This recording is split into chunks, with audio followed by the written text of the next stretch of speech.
se van a alimentar. Bueno, jóvenes, nos vamos hoy para la unidad número 4, en donde está todo lo que yo quiero que ustedes aprendan sobre la auditoría, ¿verdad? Ahí tenemos en los recursos de aprendizaje, tenemos la planeación de la auditoría, maestra Colombo. Esa la vimos el martes pasado, la grabación está por ahí en el grupo. Control interno, la evidencia y los papeles de trabajo. Esas 4 presentaciones ustedes tienen que estudiarla para el segundo parcial. Para poder llenar el control de lectura que está en las actividades, mírenlo ahí, que hay control de lectura de esos 4 temas. En ese folder, usted va a encontrar el capítulo de un libro donde le va a ayudar a llenar ese control de lectura. Así que ustedes tienen ahí mismo sus libros en cuanto a la planeación de la auditoría o planificación, control interno, la evidencia y los papeles de trabajo. O sea que ustedes tienen todo ahí para poder llenar esos controles de lectura que están en la unidad número 4. Entonces, lo único que ustedes van a estudiar para el parcial en la unidad número 4 son esas 4 presentaciones que dice maestra Colombo, ¿verdad? Y van a llenar esas 4 tareas que cada una vale 5 puntos. Esas 4 que están ahí. Hoy vamos a continuar desglosando esta presentación que es acerca del control interno. Vamos entonces a abrir la presentación y yo quiero que alguno de ustedes me diga qué usted entiende por control interno.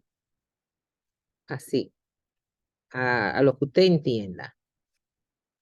¿Qué usted entiende por control interno? Rosalba. Yo entiendo por control interno que es el organismo que se encarga dentro de una empresa de vigilar que todo se mantenga bien bajo la marcha. O sea, que se estén cumpliendo las reglas y requisitos de esa empresa con el fin de alcanzar el objetivo. Correcto. Pero ese es el auditor interno. El control interno son los procedimientos y las reglas que tiene la empresa para poder cuidar sus activos. Lo que tú me dijiste, Rosalba, perfecto, pero tú pensaste en el auditor interno, que es que se encarga de velar que se cumplan con las reglas y la política establecida por la empresa.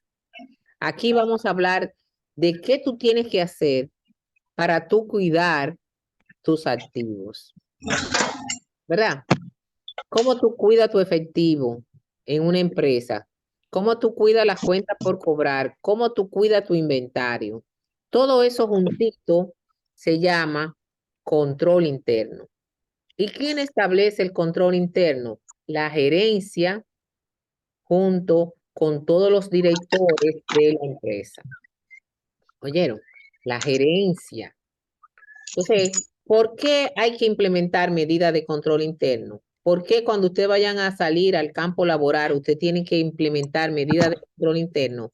Porque si no, los activos, que son los recursos que tiene la empresa, van a ser dilapidados, van a ser mal usados, van a ser robados, van a ser maltratados, etcétera, etcétera. Por ejemplo, si usted tiene un inventario de harina en el almacén y ese almacén se moja, ¿qué va a pasar con esa harina? Se va a dañar. Entonces, la medida de control interno es un adecuado almacenamiento del inventario. Si usted el inventario lo deja que todo el mundo entre y se lleve, nadie va a saber para qué se usó. Entonces, una medida de control interno es poner una persona que vigile el inventario y que cada vez que salga y entre mercancía al inventario sea registrada, ya sea a mano o en el sistema. O sea que son muchas medidas que vamos a hablar hoy del control interno. Estas 10 slides son medidas generales que se aplica para toda la empresa y luego vamos a coger los activos más sensibles que pueden desaparecer en una empresa, como son el efectivo, el activo más peligroso porque no tiene titularidad. ¿Vieron? Vamos a hablar de la medida de control interno de la cuenta por cobrar, porque si todo el mundo tiene facultad para dar crédito, usted vende a crédito, usted no tiene dinero, ¿eh? Usted tiene una promesa de que le van a pagar. Y hay que poner medidas para saber a quién le vamos a dar ese crédito. Y el control interno del inventario, esos son los tres activos más peligrosos. El inventario, el efectivo, el número 1, la cuenta por cobrar. El resto hay que cuidarlo, pero no con tanto celo. Vamos a decirlo así, ¿verdad? Entonces, vamos a empezar. Control interno es un proceso conformado por las diversas disposiciones y métodos creados por quién, por ustedes. Ustedes son alta gerencia, la administración, desarrollada por el recurso humano de la organización con el fin de dar seguridad y confiabilidad a la información generada en las transacciones económicas. También para promover la eficiencia y la eficacia en las operaciones del ente económico y asegurar el conocimiento y cumplimiento de la normativa interna y externa de la entidad. En otras palabras, el control interno son las medidas y procedimientos que implementa la empresa para cuidar sus activos. Y todo lo demás ahí te lo lee ahí. ¿Verdad que sí?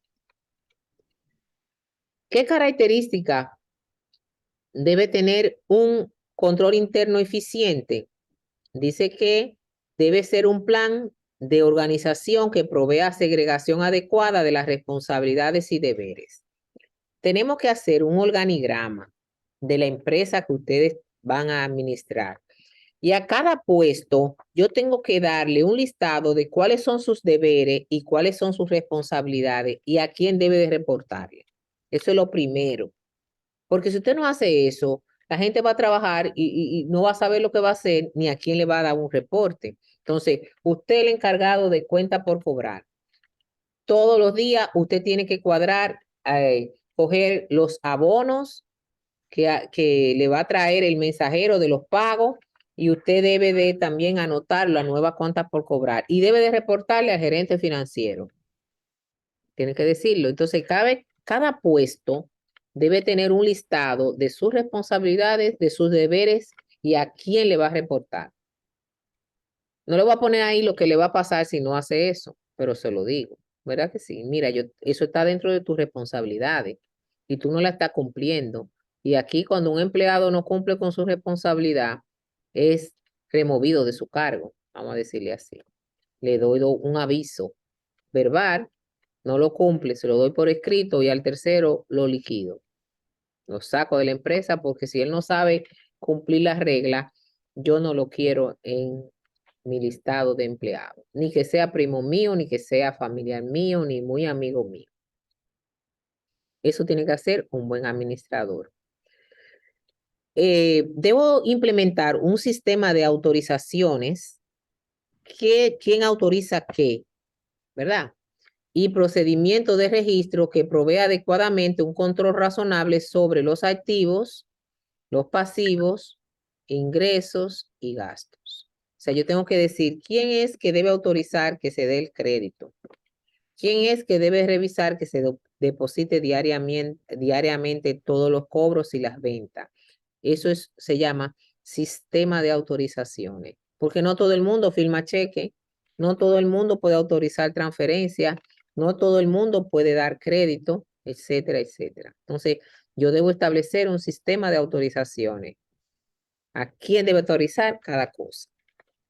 Debo implementar prácticas sanas en el desarrollo de funciones y deberes de cada uno de los departamentos de la organización. Esta estructura, esta característica está muy ligada a la número 1. Debo contratar recursos humanos de una calidad adecuada de acuerdo a los puestos.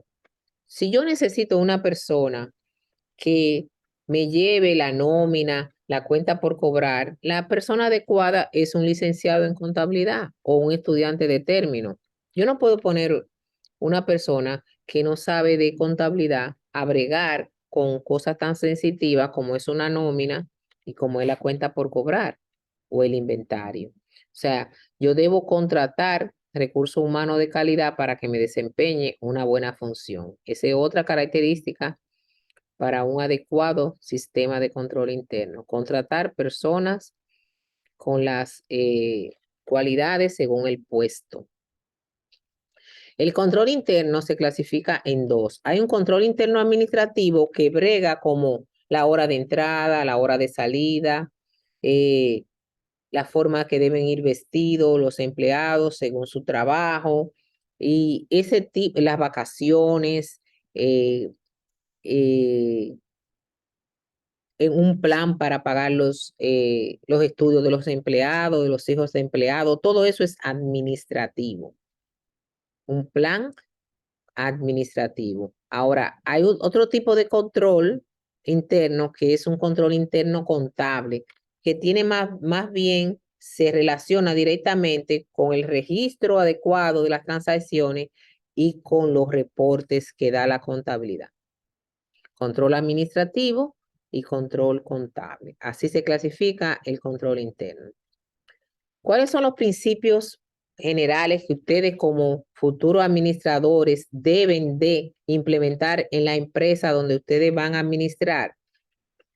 Deben fijarse claramente las responsabilidades de los puestos. Fijarse claramente. Eso se llama inducción al puesto. Te debe de inducir correctamente a ese empleado, ese recurso humano que usted tiene en el puesto que está desempeñando.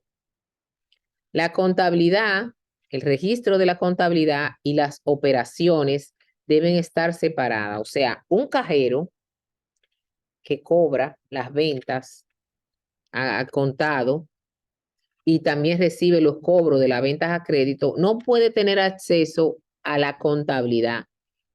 ¿Oyeron? Porque él puede cogerse el dinero que pagó Anabel Díaz, que fueron 100,000 pesos, que ella debe 500,000, coger ese dinero, echárselo en el bolsillo y como él tiene acceso a la contabilidad, le va a poner que Anabel pagó o que todavía no ha pagado. O sea, las operaciones y la contabilidad no deben ser realizadas por una misma persona porque usted le está dando acceso al fraude. ¿Entiende? Entonces, el mensajero tampoco, porque el mensajero lleva los depósitos. La encargada de caja tampoco puede tener acceso a la contabilidad, etcétera, etcétera. Deben utilizarse todas las pruebas existentes para comprobar la exactitud de las transacciones, ¿verdad? Debemos de revisar la factura, los recibos, sumarlo, ¿verdad? Y verificarlo para yo poder estar claro en esa transacción de compra o de venta. Ninguna persona individual debe tener a su cargo completamente una operación comercial. Por ejemplo, la encargada de caja. La encargada de caja es la que cuadra a todos los cajeros y a ella que los cajeros le entregan el efectivo, los vouchers y los cheques. Esa encargada de caja prepara un depósito que se manda al banco, el cual ella le entrega al mensajero. Entonces la encargada de caja es la encargada de registrar las operaciones. No puede, porque ella no, esa operación de cuadrar, de hacer el depósito, de enviar al banco y también la contabilidad, no se lo puedo dar a ella. Debo de hacer una separación de la transacción. El mensajero no le entrega a la encargada de caja el depósito, se le entrega al gerente financiero. Ella no tiene acceso a eso y mucho menos a la contabilidad. Debe seleccionarse y entrenarse cuidadosamente el personal que es contratado por la empresa. De nuevo, le digo que usted debe contratar a personas que cumplan con el perfil del puesto para que después usted no tenga que sacar a esa persona de la nómina y a veces eso crea un enemigo, porque la gente a veces sabe que no da para ese puesto, entonces pelea porque lo dejen ahí. Entonces, si es posible, se deben rotar a los empleados asignados a cada trabajo. Por ejemplo, yo tengo una persona que se encarga de la nómina, una de la cuenta por cobrar y otra del inventario. Cada cierto tiempo yo lo debo cambiar de puesto, no a lo loco ni todos los días. No, no, no, no, no. Vamos a reestructurar el departamento de contabilidad y lo rotamos, porque ahí podemos descubrir si cualquiera de esos empleados estaba haciendo algo indebido. Ahora, eso no es todos los días, eso es cada 6 meses, pero tampoco puedo decirlo, sino con una acción de personal le digo, Rosalba, tú estás desempeñándote en la cuenta por cobrar, pero a partir de mañana tú te vas a encargar de la nómina. Y Anabel, que de la nómina, va para cuenta por cobrar y se van a entrenar mutuamente. Los roto. Por eso, cuando yo nombré a Anabel y a Rosalba, en la acción de personal puse departamento de contabilidad. No puse cuenta por cobrar ni puse nómina. Eso me permite a mí rotar mis empleados sin afectar la acción de personal, porque me pueden demandar. Si yo contraté, te puse en la acción de personal encargada de cuenta por cobrar y después te mando para nómina, yo puedo demandarte porque tú me cambiaste de puesto y tú me contrataste para algo y me estás mandando por otro lado. Por eso es que hay que contratar a la persona por departamento. Departamento financiero, departamento de recursos humanos. En recursos humanos hay muchas cosas donde yo puedo mandar a la gente a trabajar, ¿verdad? Departamento de producción. Ahí hay muchos puestos. Si yo lo nombro por departamento, lo puedo mover y no voy a tener problemas legales. También, ¿cómo están? También, si es posible, no debo de darle las vacaciones anualmente a los empleados, como establece el Código Laboral en el artículo 177, que dice que después de un año de trabajo, el empleado tiene derecho a descansar y a cobrar su sueldo. Eso se llama vacaciones. Porque cuando alguien se va de vacaciones y alguien lo sustituye, puede descubrir cualquier cosa que no le está haciendo correctamente el que estaba ahí, que no es robar nada más. Es que está dejando el trabajo atrasado, no le está poniendo el debido cuidado, o lo está haciendo mal. No es robar, pero, ¿verdad? Ahí también se puede descubrir ciertas cosas. Debo darle las instrucciones a cada cargo y estas instrucciones que se llama inducción al puesto deben estar por escrito, no verbal. Usted no me dijo que yo tenía que hacer eso. No, señor. Pero sí, yo te lo dije cuando te entrené. No, señor, usted no me dijo eso. Y ahí va a haber una discusión que no va a llegar a ningún lado. Yo se lo dije y el otro no, usted no me lo dijo. Entonces, vamos a evitar esos problemas como administradores. Exijan que cada puesto tenga sus instrucciones. Los empleados que trabajan con dinero, el cajero, el mensajero, el encargado de caja. Le tengo que poner un seguro de fidelidad o confianza con una compañía de seguro, porque si alguno de ellos decide irse con el dinero, el seguro me paga a mí eso que se ha ido o que se ha desaparecido. Pero los seguros solamente pagan si usted hace una denuncia policial. O sea que no dije, no, el seguro págame porque fulano robó. Ajá, ¿dónde está la denuncia de que él robó? Entonces, con esa denuncia de robo, es que el seguro te paga a ti. Ahora el seguro le cae atrás al que se lo robó. ¿Oyeron? Así que hay que ponerle una póliza de fidelidad o confianza. Se llama eso, a todo el que trabaja con dinero. No, usted no puede exagerar las ventajas de proteger con medidas de control interno su sistema de contabilidad, ¿verdad? Porque si yo pongo muchas trabas, el trabajo no va a salir a tiempo, pero tampoco lo puedo dejar al libre albedrío. Tengo que poner medidas. Hay que buscar un balance entre las medidas de control interno y la eficiencia. Debe hacerse uso de las cuentas de control con mayor amplitud, de la mayor amplitud posible, sin poner lenta las operaciones de la empresa. También debo auxiliarme con equipos electrónicos, mecánicos, con programas de contabilidad para que, siempre que sea posible, para que el trabajo vaya más rápido. ¿Verdad que sí? Esas son entonces los principios de control interno que ustedes deben implementar para todos los departamentos donde ustedes van a ser administradores. ¿Cómo tú recopilas el control interno como auditor en una empresa? Hay 3 formas de usted recopilar el control interno. Mediante un cuestionario, que es la más usada, por área, lo aplica a cada departamento, mientras por un flujograma o un método gráfico de cómo fluyen las operaciones en ese departamento, o mediante una narración de cómo se hacen las cosas por escrito. Entonces hay 3 métodos para documentar el conocimiento del control interno.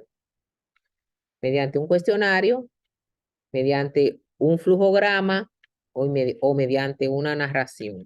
¿Cómo es una narración? Le pregunto a Pablo, que es el encargado de cuenta por cobrar. Pablo, ¿cómo tú trabajas la cuenta por cobrar? Y Pablo dice, bueno, yo recibo las facturas a crédito del departamento de caja.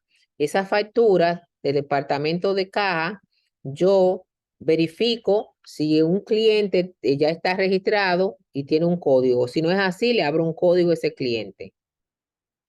Luego yo registro lo que él cogió a crédito y a medida que el cliente va pagando, busco ese mismo código y le acredito lo que abonó. Pablo me dijo una narración de lo que él hace. Entonces yo lo escribo. Ahora, en vez de yo escribir, yo hago figuras en donde pongo los pasos que Pablo me dijo. Primero tal cosa y con una figura y así sucesivamente. El cuestionario, que es la forma más fácil, es que yo le pregunto a Pablo, ¿usted le abre un código a cada cliente? ¿Sí o no? ¿Usted cada cierto tiempo recibe las facturaciones del departamento de caja? ¿Sí o no?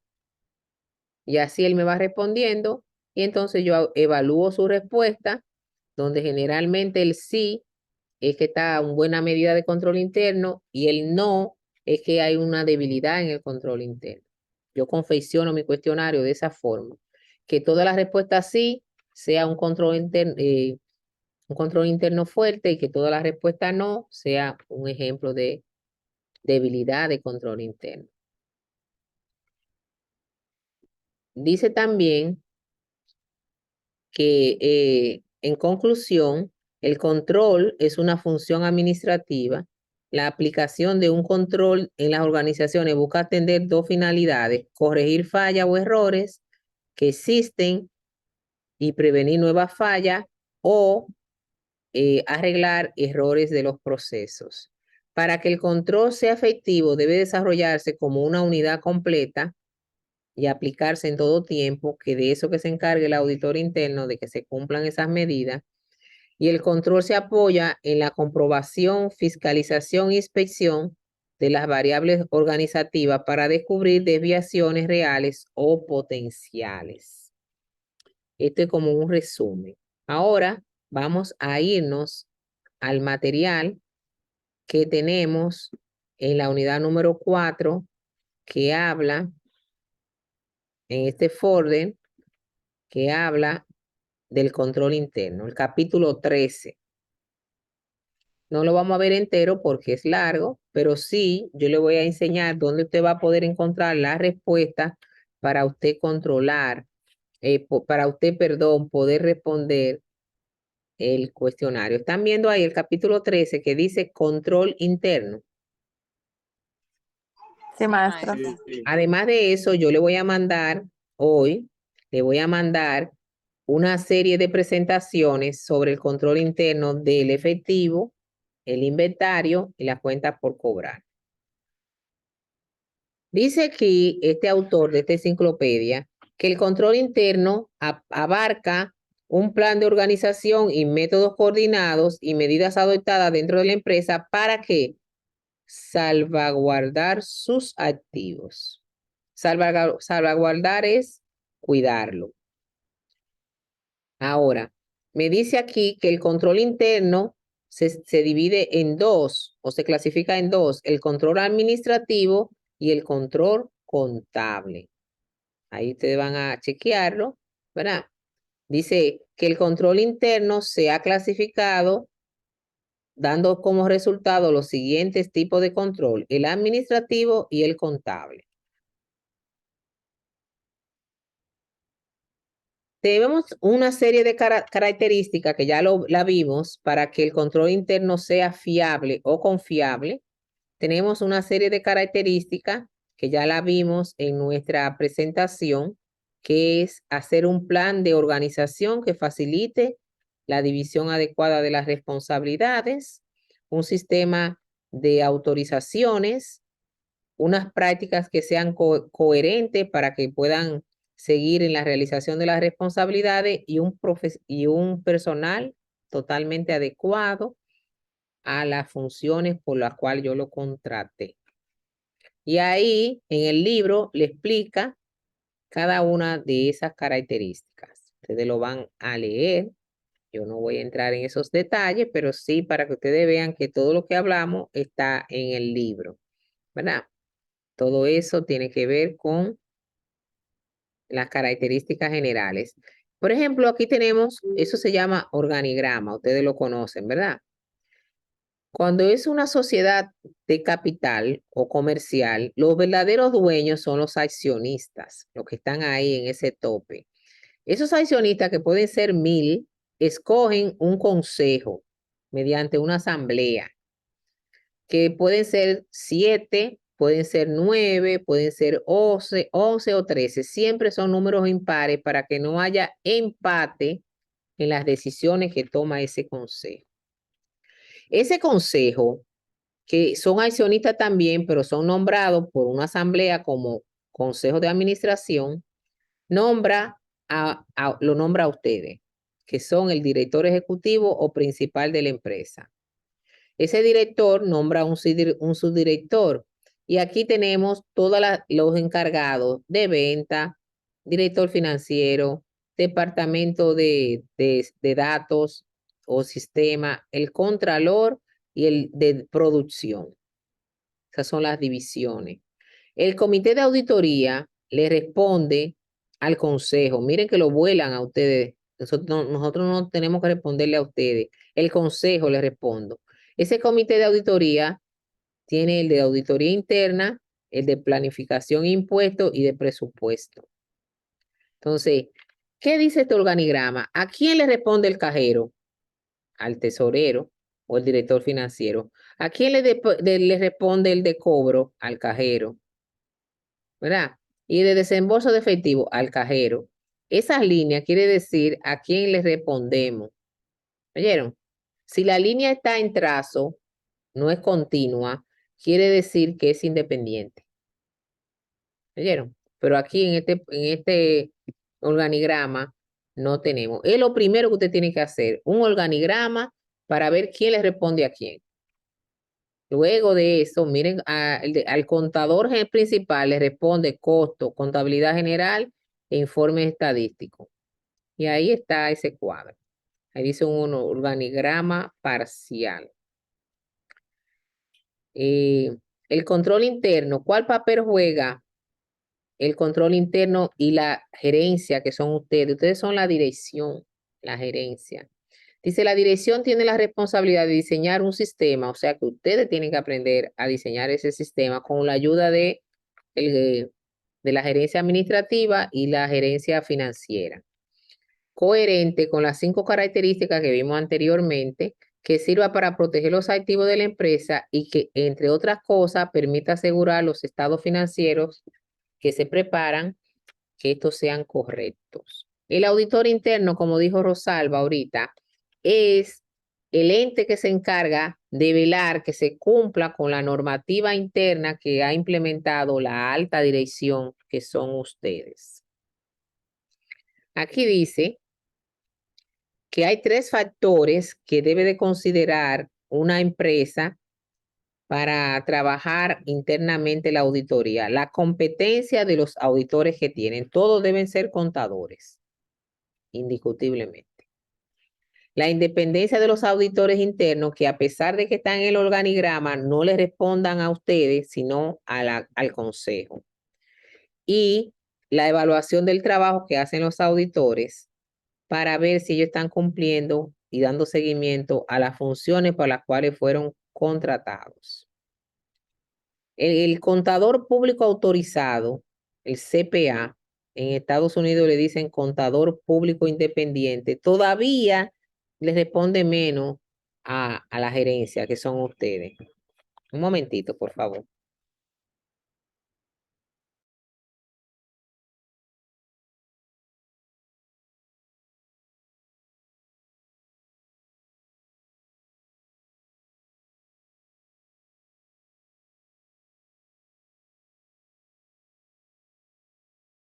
Para el audio. Aquí estamos. Entonces, el contador público, que es CPA, ¿cuál es la diferencia de un contador y un CPA? El exequatur. Contador público tiene fe pública para firmar informaciones financieras como si fuera un notario, ¿verdad? Entonces, tiene fe pública. La opinión estándar que expresan los auditores independientes sobre los estados financieros incluye una frase que dice: nuestro examen se efectuó de acuerdo con las normas de auditoría generalmente aceptadas, ¿verdad? La segunda norma de ejecución del trabajo viene expresada con los siguientes términos: se debe realizar un estudio y evaluar el control interno existente. O sea, ¿qué función del contador público independiente o autorizado hacer una evaluación del control interno? ¿Y cómo evaluamos nosotros el control interno? Mediante las tres métodos que yo le dije ahorita, mediante un cuestionario o mediante un flujograma o una narrativa. Eso se explica aquí abajo. Bueno, el que busca encuentra. Y yo, evaluando el control interno, puedo detectar un fraude, aunque no es la finalidad primordial de la auditoría. Pero si yo estoy revisando cosas, yo puedo encontrar fraudes. Es una función que tenemos nosotros cuando hacemos una auditoría externa. Estoy buscándole aquí cómo se revisa el control interno. Bueno, las auditorías, eso lo vimos en la clase pasada, en la planeación. La auditoría, la evaluación del control interno va a depender si una auditoría por primera vez o inicial o es una auditoría repetitiva o recurrente. Cuando es una auditoría por primera vez, yo tengo que hacer un estudio más profundo de las medidas de control interno en mi evaluación, porque nunca he auditado esa empresa. Mientras que si ya yo lo he auditado 2 o 3 años de corrido, ya yo tengo una serie de ideas y de evaluaciones y documentos que me permiten hacer esta evaluación del control interno de una forma más rápida. Pero eso no quiere decir que no la haga. Ahí ustedes van a ver esta parte. El auditor independiente es el responsable de evaluar el control interno que tiene la empresa. Y si hay fallas, sugiero que se mejoren, las cuales cuando se mejoran se le dan al auditor interno para que vigile que se apliquen. Esas son la responsabilidad. Miren ahí los 3 métodos. ¿Qué método tenemos nosotros para evaluar el control interno? Una explicación narrativa, un cuestionario o un diagrama de flujo. Y ahí están definidos cada uno de esos métodos que yo espero que ustedes lo lean. Y aquí está un ejemplo de un cuestionario. ¿Ustedes ven, sí o no? ¿Se mantienen actualizados los archivos de contabilidad y se obtienen saldos mensualmente? ¿Sí o no? Si me dice que sí, hay fortaleza. Si me dice que no, hay debilidad. ¿Se emplea un plan contable? Sí, fuerte. No, débil. Entonces yo se lo aplico a a los diferentes departamentos. Por ejemplo, cobro en efectivo. Nosotros en nuestro país no usamos los pagos por correspondencia, pero en Estados Unidos y Europa se mandan cheques de millones de dólares y de euros por el correo. Nosotros no confiamos en nuestro correo y tenemos razón. Dice, abre el propietario la correspondencia. Si la abre él, es fuerte. Si él no la abre, hay debilidad. Hace el propietario una lista de los cobros por correo antes de pasárselo al contador. Si así es fuerte, si no es débil. Entonces, y así, ahí usted va a leer ese cuestionario para ver, miren las cuentas por cobrar y las ventas, las preguntas que yo hago. O sea que cuando yo hago un cuestionario, ya yo lo tengo hecho y me es más fácil evaluar el control interno. Y este es uno de los métodos que más usamos para evaluar el control interno. Mientras, hay varias preguntas de diferentes departamentos, ¿verdad? Del de nómina, del inventario, lo van a leer ustedes. ¿Cuáles son los pasos para yo evaluar el control interno? Determinar mediante una revisión manual de las manuales de contabilidad y hacer en base a eso mis preguntas. Verificar por medio de una revisión de cierto número de documentos preguntando si se cumplen con procedimientos establecidos. Esto es para el cuestionario, ¿eh?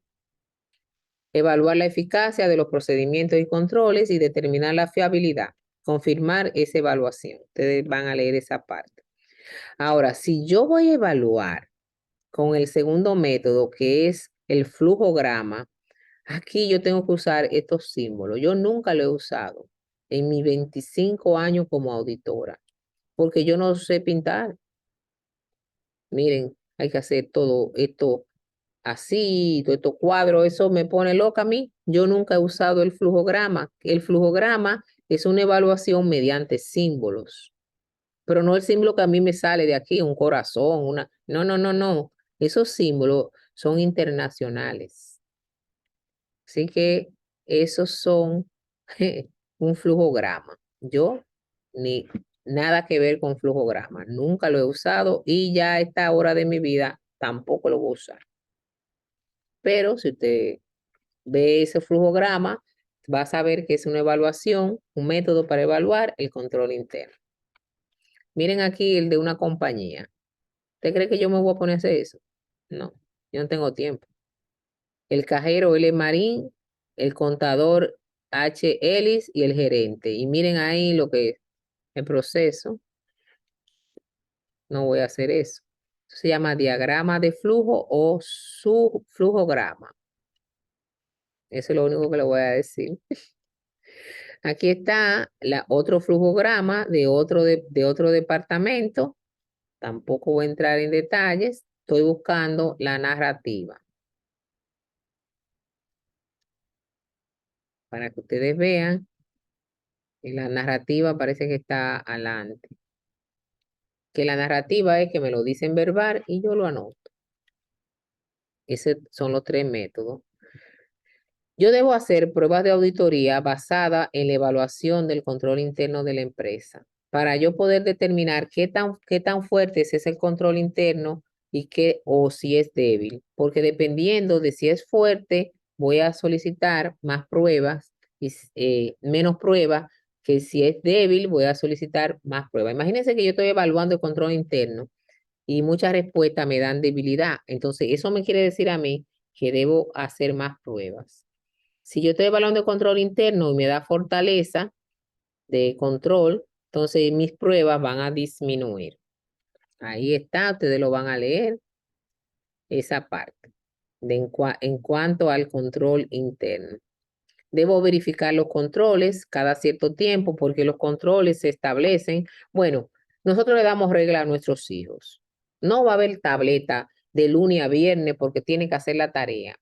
Lo cumple una semana y después empieza, ya terminé de la tarea, mami. Ya puedo coger la tableta, pero el miércoles yo había dicho que no va a coger la de lunes a viernes. Con el tiempo, los controles establecidos se debilitan.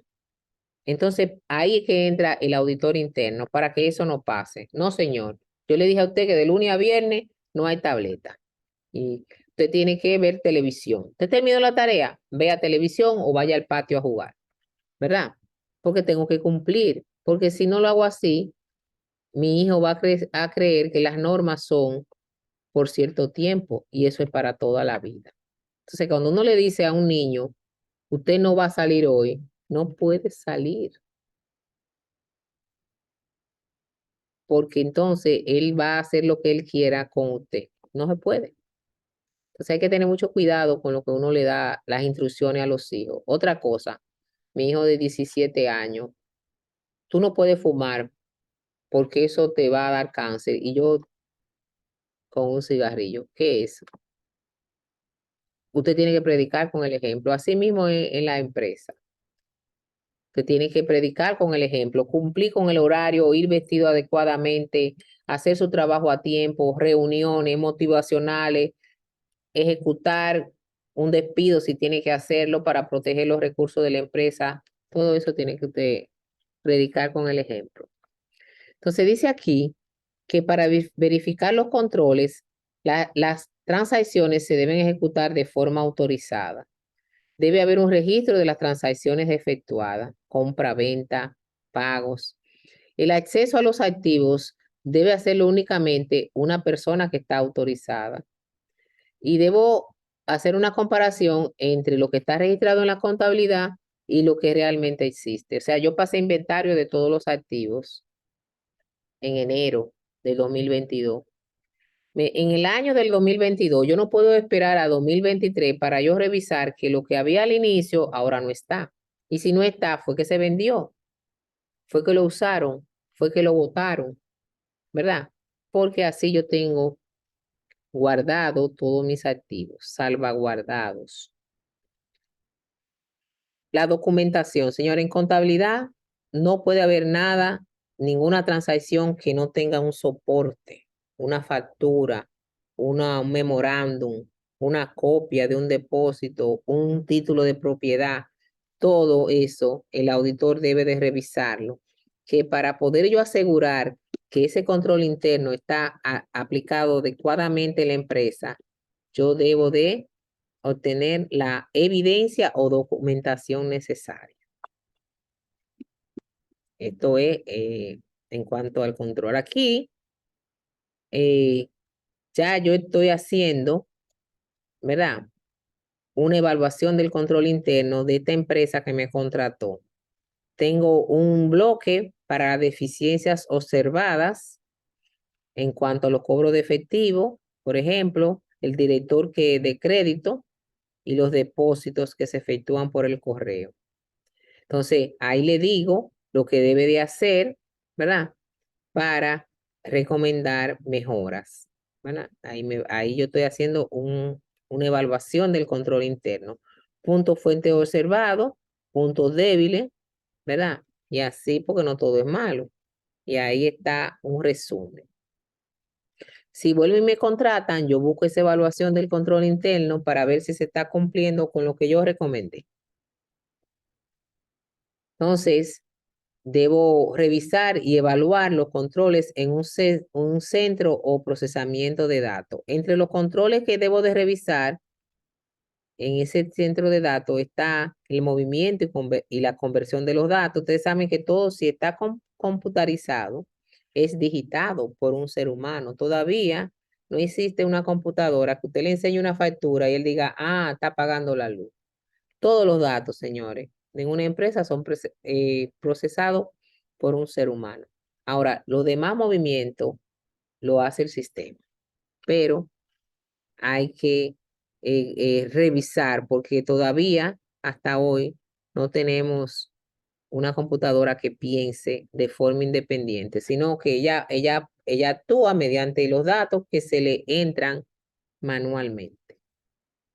Ahí están todos los puntos que usted tiene que tomar en cuenta, la sugerencia, una carta para que mejore el seguimiento y movimiento y conversión de datos. Ese sistema de autorización para entrar al sistema, al procesador de datos de la empresa, no todo el mundo debe tener acceso porque pueden cambiar la información. Ustedes lo van a leer. Y entonces Ahí van a tener una idea completa del control interno que tiene la empresa. Yo me comprometo a enviarles 3 presentaciones con las medidas de control interno o una sola del efectivo, que es el activo más peligroso para cuando ustedes estén trabajando, ustedes vean que si están implementando esas medidas del inventario y de la cuenta por cobrar. Entonces ustedes me prometen que van a ver la presentación y van a leer el capítulo 13 del libro para que puedan llenar su control de lectura. ¿Tienen alguna pregunta del control interno? ¿No? Ok.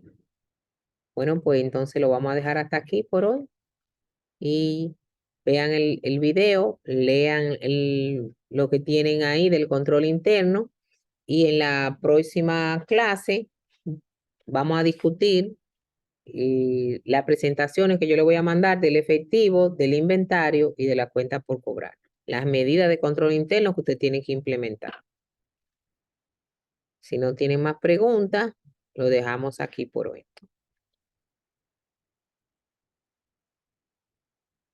¿Tienen alguna pregunta? ¿Están calladitos? Bueno, pues que pasen buenas noches, que descansen.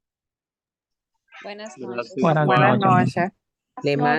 Le mando esta grabación para que la tengan ahí.